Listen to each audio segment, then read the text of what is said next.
নমস্কার বন্ধুরা, সকলকে পরিপাঠশা চ্যানেলে স্বাগত। আশা করি সকলেই ভালো আছে। বন্ধুরা, স্কুল শিক্ষক সহ সব ভোট কর্মীদের প্রশাসনের তরফ থেকে সাবধান করে দেওয়া হলো এবং দেওয়া হলো বড় নির্দেশিকা।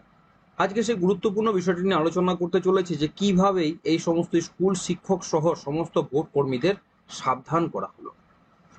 শুরু হয়েছে লোকসভা ভোটের জন্য ভোট কর্মীদের ট্রেনিং।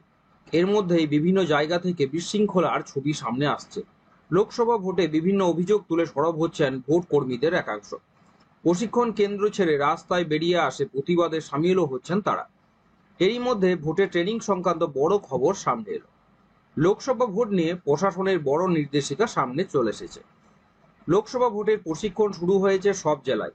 এর মাঝেই এবার বীরভূম জেলা প্রশাসনের তরফ থেকে স্কুল শিক্ষক সহ সব সরকারি কর্মচারীদের উদ্দেশ্যে জারি করা হলো নির্দেশিকা। সে অনুযায়ী কোনো সরকারি কর্মী যদি অসুস্থতার কারণ দেখিয়ে ভোটের ডিউটি থেকে অব্যাহতি চান, তাহলে তিনি নিজের অফিসের কাজেও যোগ দিতে পারবেন না বলে নির্দেশিকাতে বলা হয়েছে। অর্থাৎ ওনাকে ছুটিতে থাকতে হবে। নবান্নের নির্দেশে রাজ্যের সব জেলায় একই নিয়ম কার্যকর করা হতে পারে। এদিকে শিক্ষানুরাগী ঐক্য মঞ্চের সাধারণ সম্পাদক কিঙ্কর অধিকারী বলেন, আবার ভোট কর্মীদের তথ্য ফাঁস করা হলো।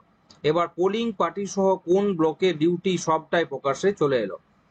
আমার কাছে এরকম 5,379টি ভোট কর্মীদের টিমের তালিকা চলে এসেছে। এসবের পরেও যদি এই জিনিস চলতে থাকে তাহলে কিসের এত নিরাপত্তা? বিষয়টি আমরা আবার কমিশনের কাছে তুলে ধরছি। 14ই এপ্রিল সিইও দপ্তরে প্রবল বিক্ষোভ হবে। প্রহসনের এই প্রক্রিয়া বন্ধ করা হোক, এই তালিকা অবিলম্বে বদল করতে হবে। সুতরাং বোঝাই যাচ্ছে একদিকে আঁটোসাঁটো নিরাপত্তার কথা বলা হচ্ছে, কিন্তু কোনোভাবেই কিন্তু সেটা করে উঠতে পারছে না কমিশন। অন্যদিকে এক প্রকার হুঁশিয়ারি দিয়ে সাবধান করা হলো সমস্ত ভোট কর্মীদের।